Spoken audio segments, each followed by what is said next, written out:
Shalom, bora ler comigo? Bem-vindo ao quadro Ruptura. Eu me chamo Becca Leonis e aqui você só precisa me escutar para receber informações que podem mudar a forma como seu cérebro funciona. Hoje nós vamos ler esse livro valioso, que eu imagino que vocês já tenham ouvido falar sobre. Eu espero que vocês gostem. Bora lá? Regra 1. Costas eretas, ombros para trás. Lagostas e território. Se você for como a maioria das pessoas, não pensa muito em lagostas, a menos que esteja comendo uma. No entanto, esses crustáceos interessantes e deliciosos nos oferecem muito a que pensar. Seu sistema nervoso é relativamente simples, com neurônios, as células mágicas do cérebro, grandes e facilmente observáveis. Por causa disso, os cientistas puderam mapear o circuito neural das lagostas com muita precisão. Isso nos ajudou a entender a estrutura e funcionamento do cérebro e o comportamento de animais mais complexos, incluindo os seres humanos.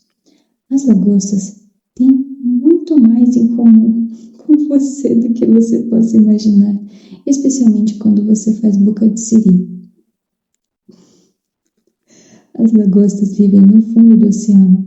Elas precisam de uma casa lá embaixo, uma área em que caçem suas presas e vasculhem por pedaços comestíveis de qualquer sobra que desça do caos contínuo de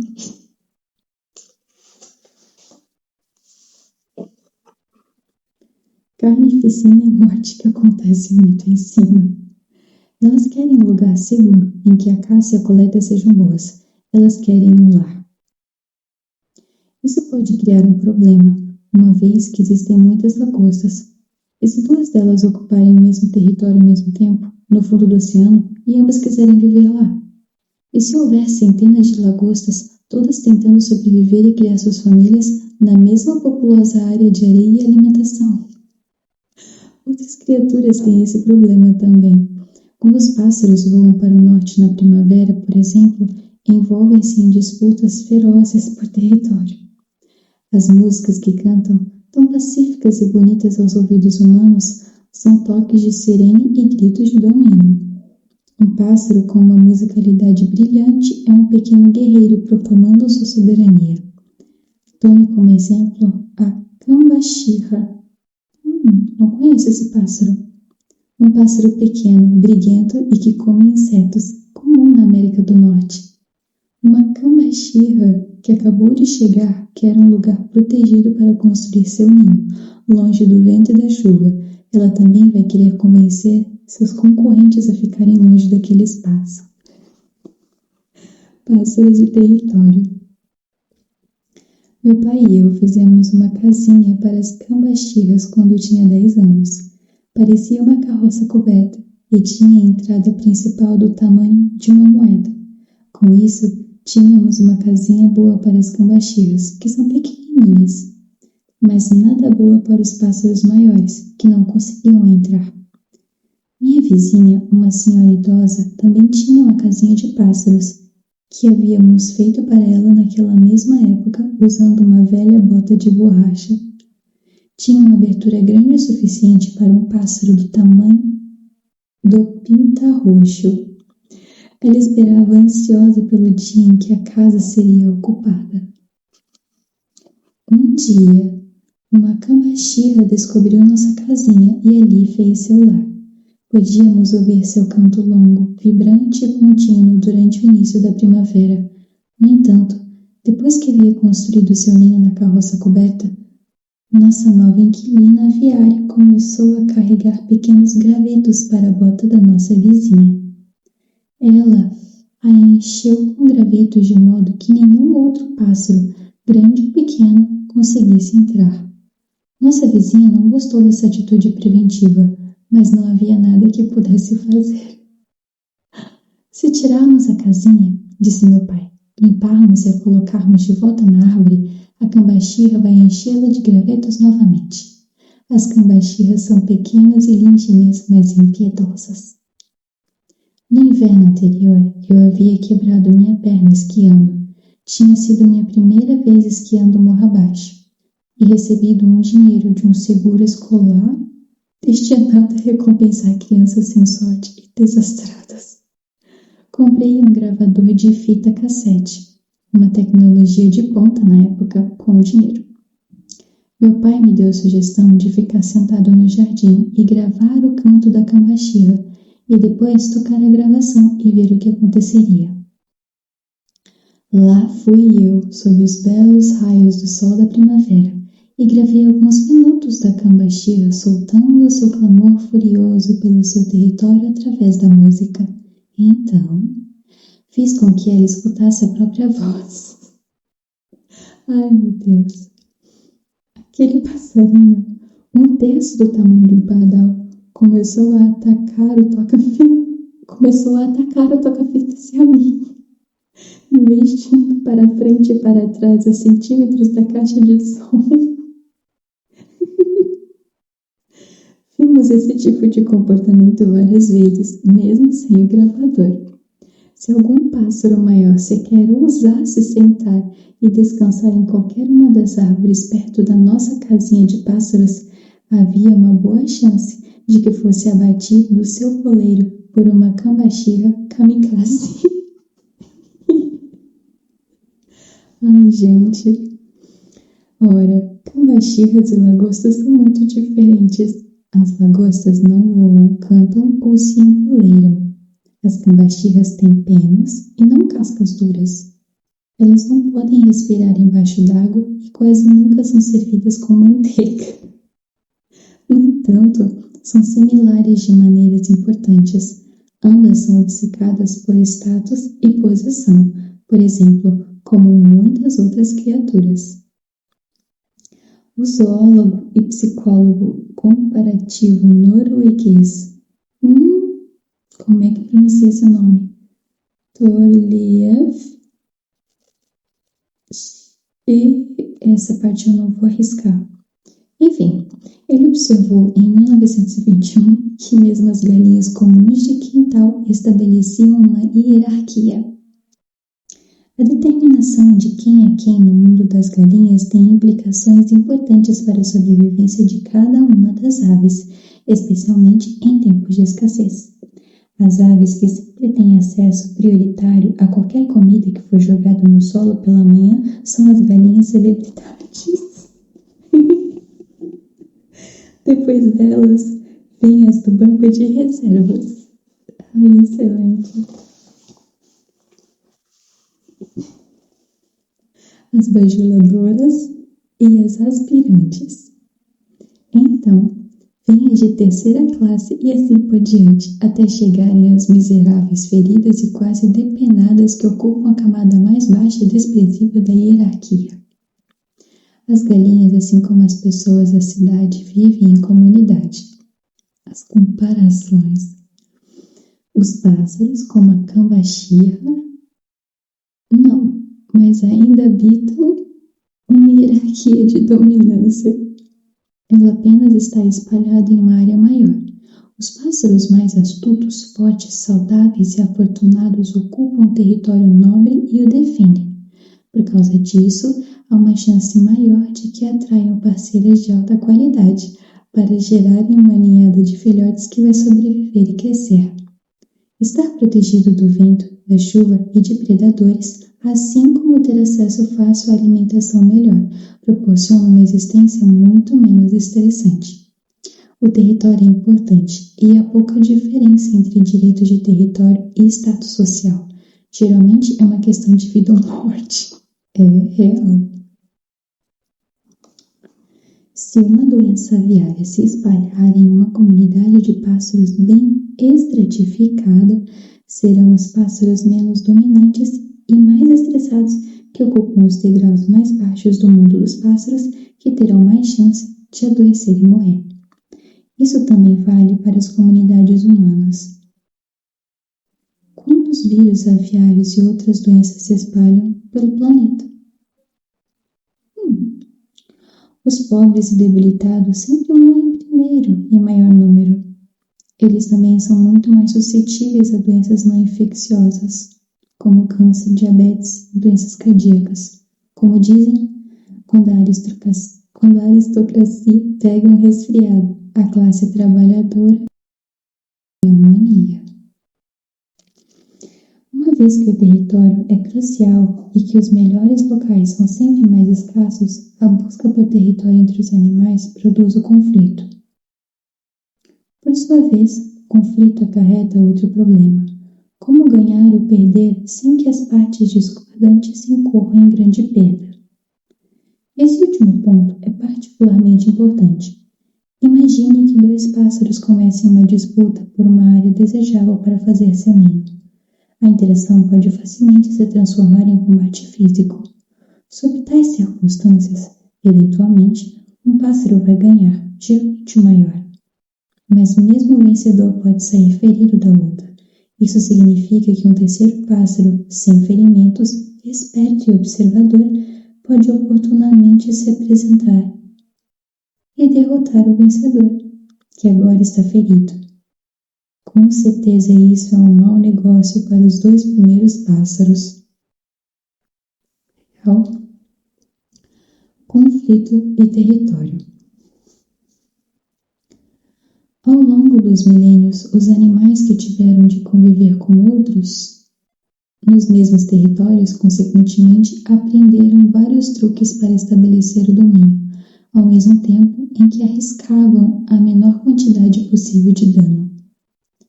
Um lobo derrotado, por exemplo, vai se deitar de costas expondo sua garganta ao vitorioso, que, de sua parte, não vai se dignar a dilacerá-la.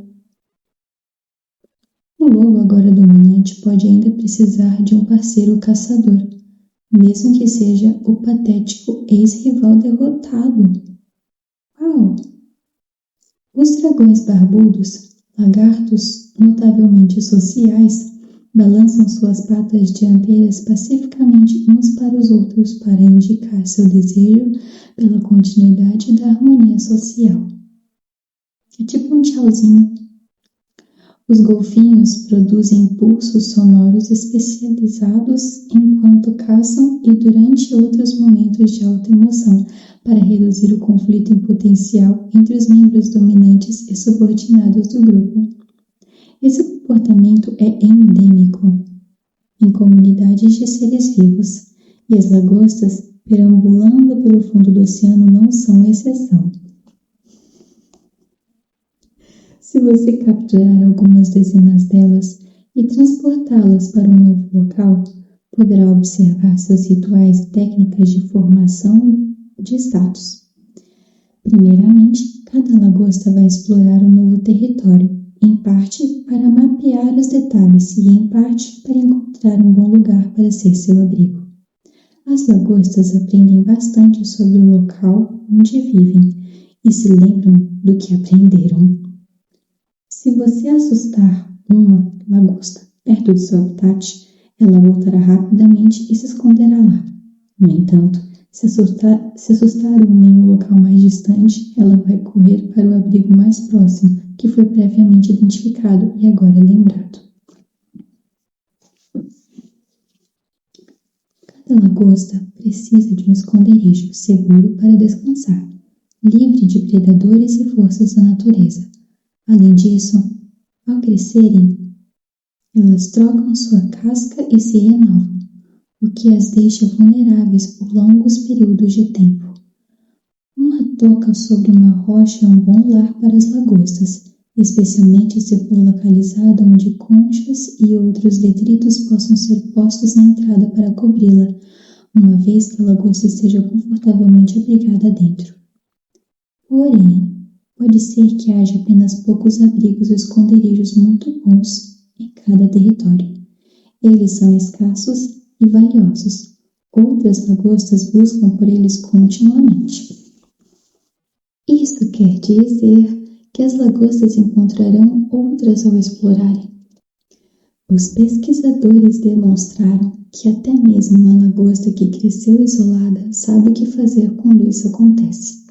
Ela possui comportamentos de defesa e agressão embutidos, construídos diretamente no seu sistema nervoso. Ela começará a dançar como um boxeador, abrindo e fechando suas pinças, movendo-se para trás, para frente e para os lados. imitando seu oponente, balançando suas pinças abertas para trás e para frente, que ameaçadora. Ao mesmo tempo, usará os jatos especiais que ficam abaixo dos olhos para lançar um líquido em seu oponente. O líquido contém uma mistura de químicos que informam o oponente sobre seu tamanho, sexo, saúde e humor. Às vezes, apenas pela demonstração do tamanho da pinça, uma lagosta consegue identificar imediatamente que é muito menor que o seu oponente e sairá sem lutar. A informação química que é trocada pelo líquido pode causar o mesmo efeito, convencendo uma lagosta menos saudável ou menos agressiva a recuar. Essa é a resolução da disputa de nível 1. Mas se as duas lagostas forem muito parecidas em tamanho e capacidade aparente, ou se a troca de líquidos não foi suficientemente informativa, elas passam para a resolução de disputa de nível 2. Com as antenas movendo-se loucamente e com as pinças dobradas para baixo, uma vai avançar e a outra recuar. Então, a que está se defendendo vai avançar e a agressora recuar. Depois de algumas rodadas desse comportamento, a lagosta mais nervosa pode sentir que continuar não é o melhor a ser feito. Ela vai mover seu rabo reflexivamente, disparar para trás e desaparecer para tentar sua sorte em outro lugar. Contudo, se nenhuma das duas desistir, elas passam para o nível 3, que envolve o combate de fato.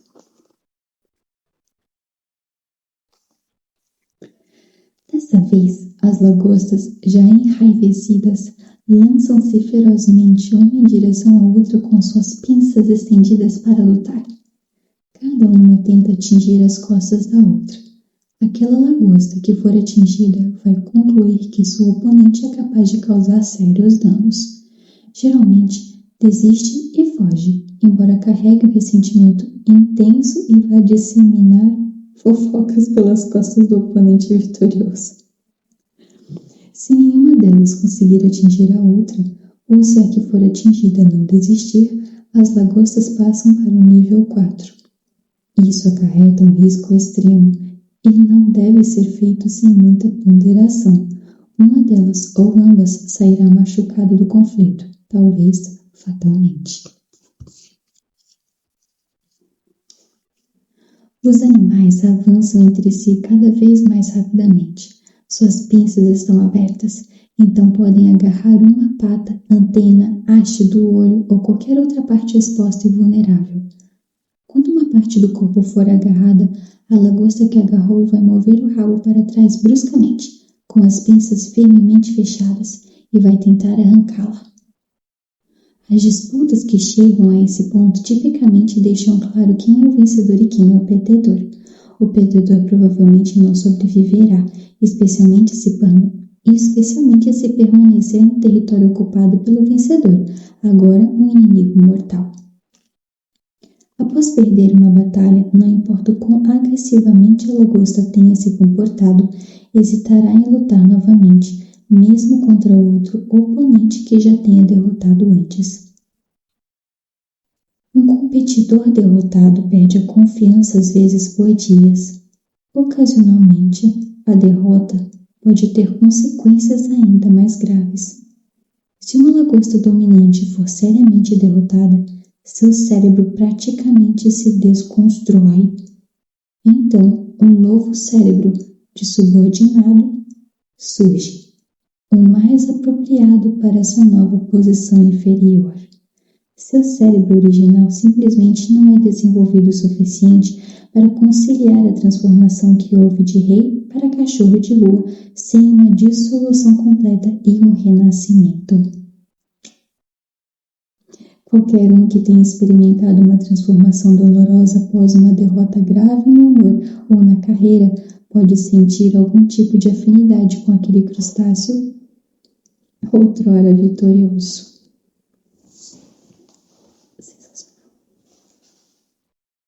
A neuroquímica da derrota e da vitória. A química do cérebro de uma lagosta perdedora difere de forma importante daquela de uma vencedora. Isso é refletido na postura de cada uma delas. O fato de uma lagosta ser confiante ou servil depende da proporção de dois elementos químicos que modulam a comunicação entre seus neurônios, a serotonina e a octopamina. A vitória aumenta a proporção do primeiro em relação ao segundo. Uma lagosta com níveis altos de serotonina e baixos de octopamina é um tipo de crustáceo convencido e pomposo, com poucas chances de recuar se for desafiado. Isso porque a serotonina ajuda a regular a flexão postural. A lagosta com uma boa postura estende seus apêndices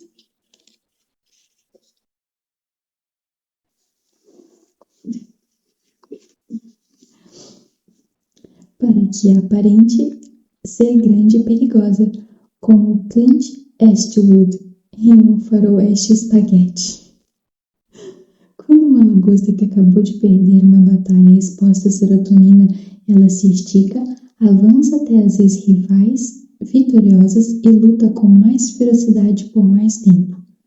Os medicamentos receitados para seres humanos deprimidos, inibidores seletivos de recaptação de serotonina, oferecem muito do mesmo efeito químico e comportamental.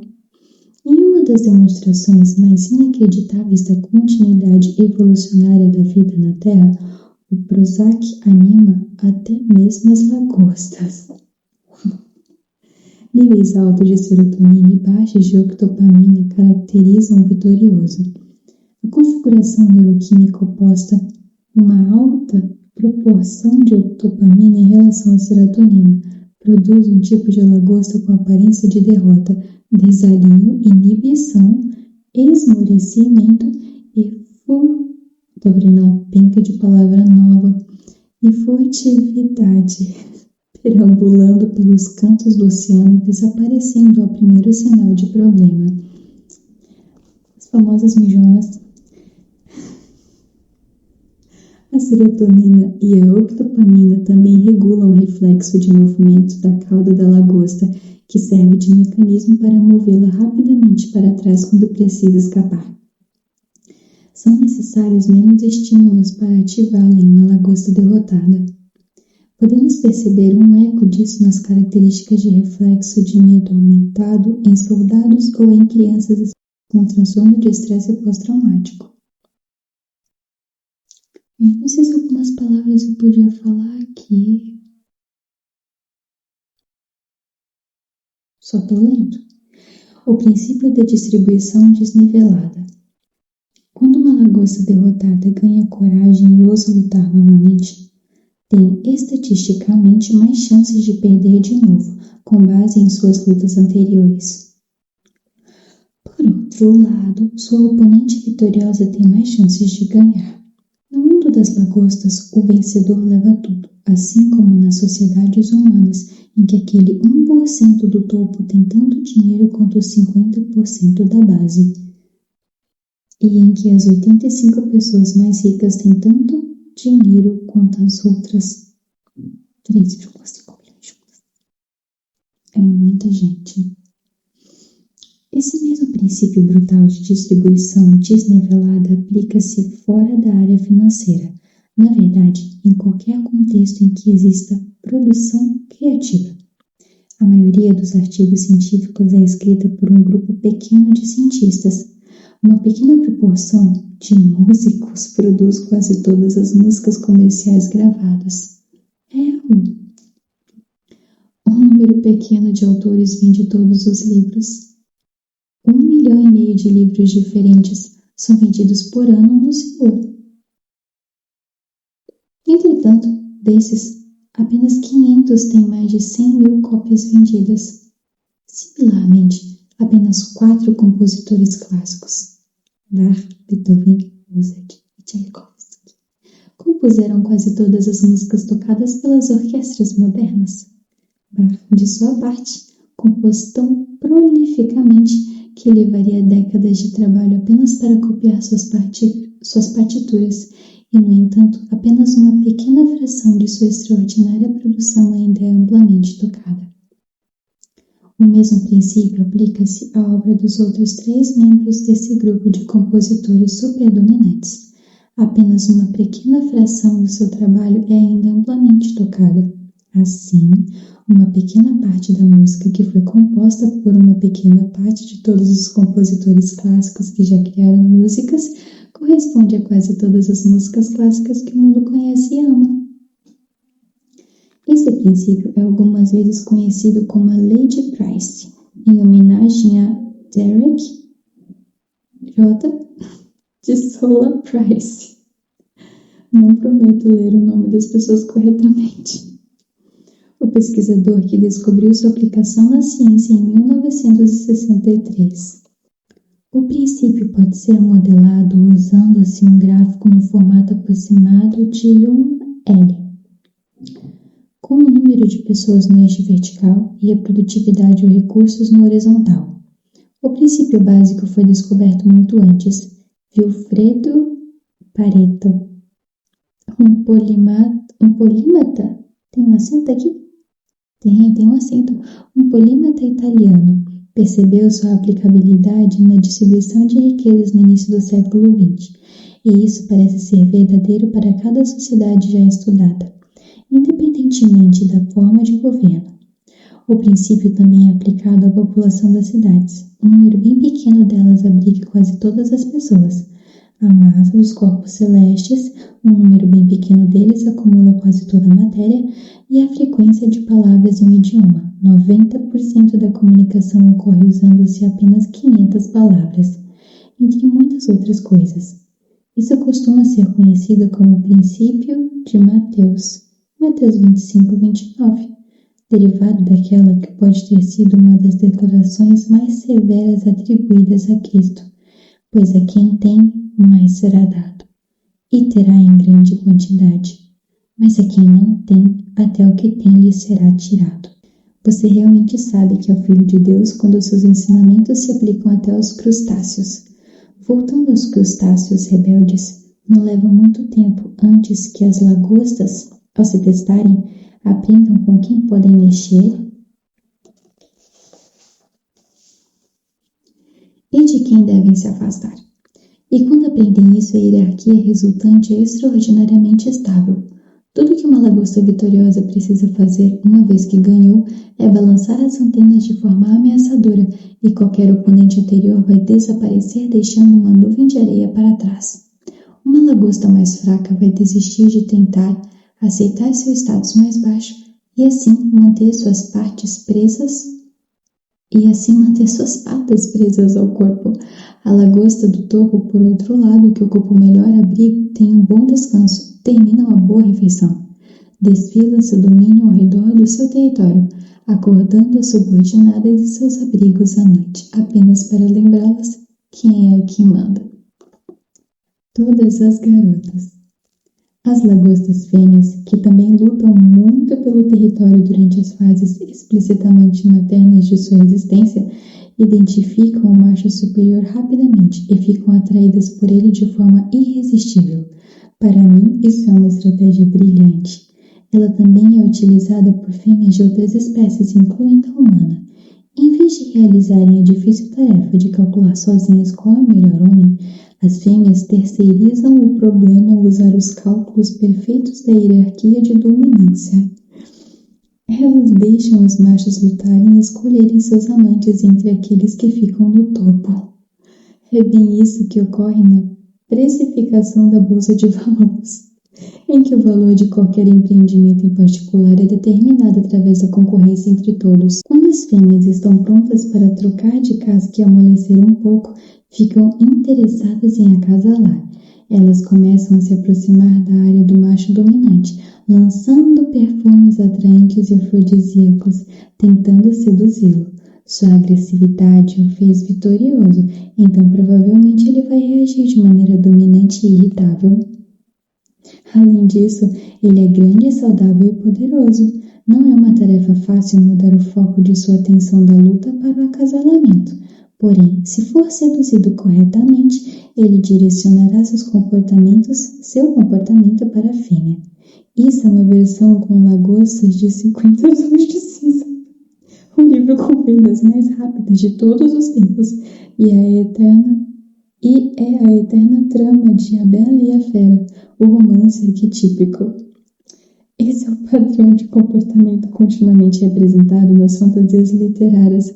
Explicitamente, essa palavra eu não posso ler. Que são tão populares entre as mulheres quanto as imagens de mulheres. Também não posso falar entre os homens. Eu vou ter que bipar algumas palavras aqui. Deve-se ressaltar, contudo, que a pura força física é uma base instável na qual fundamentar um domínio duradouro, como o primatólogo holandês Frans de Waal esforçou-se para demonstrar. Entre os grupos de chimpanzés que estudou, os machos que foram bem-sucedidos em longo prazo tiveram que complementar sua destreza física com atributos mais sofisticados. Mesmo o chimpanzé déspota mais brutal pode ser derrubado por 2 oponentes, cada um com 3/4 de agressividade dele. Como consequência, os machos que ficam no topo por mais tempo são aqueles que formam coalizões recíprocas com seus compatriotas de status mais baixo e prestam uma atenção cuidadosa ao grupo das fêmeas e de seus filhotes. A estratégia política de beijar bebês tem literalmente milhões de anos. Mas as lagostas ainda são relativamente primitivas, então os elementos simples da trama de A Bela e a Fera serão suficientes para elas. Sensacional. Uma vez que a fera tenha sido seduzida com sucesso, a fêmea vitoriosa, lagosta, despe-se de sua casca, tornando-se perigosamente macia, vulnerável e pronta para casar. No momento certo, o macho, agora convertido em amante atencioso, deposita... Eu também não posso falar isso, no receptáculo apropriado. Depois disso, a fêmea fica por perto e entra em processo de endurecimento da casca por algumas semanas, outro fenômeno que não é inteiramente desconhecido entre os seres humanos. Ai! Quando quiser, ela volta para o próprio domicílio, carregada com ovos fertilizados. Nessa altura, outras fêmeas tentarão fazer o mesmo, e assim por diante. O macho dominante, com sua postura ereta e confiante, não fica apenas com o melhor imóvel e os melhores campos de casa, também fica com todas as garotas. É exponencialmente mais valioso ser virtuoso se você for uma lagosta macho. Por que isso tudo é relevante? Por um número incrível de razões, além daquelas que são comicamente óbvias. Em primeiro lugar, sabemos que as lagostas existem, de uma forma ou de outra, há mais de 350 milhões de anos. Isso é muito tempo. 60 milhões de anos atrás, os dinossauros ainda existiam, e isso é um passado inimaginavelmente distante para nós. Porém, para as lagostas, os dinossauros eram os novos ricos, que apareceram e desapareceram no fluxo do tempo. Que curioso. Quase eterno. Isso quer dizer que as hierarquias de dominância têm sido essencialmente uma característica permanente do ambiente a qual toda a vida complexa se adaptou. Cerca de 300 milhões de anos atrás, os cérebros e os sistemas nervosos eram comparativamente simples. Não obstante, já possuíam a estrutura e a neuroquímica necessárias para processar as informações sobre os estados e a sociedade. É muito difícil enfatizar o suficiente a importância desse fato. Bom, sem mais delongas, finalizo esse vídeo por aqui. E amanhã a gente continua em A Natureza da Natureza. É isso por hoje. Tchau, tchau. Se inscreva, ative as notificações e quero seus insights comentados aqui embaixo.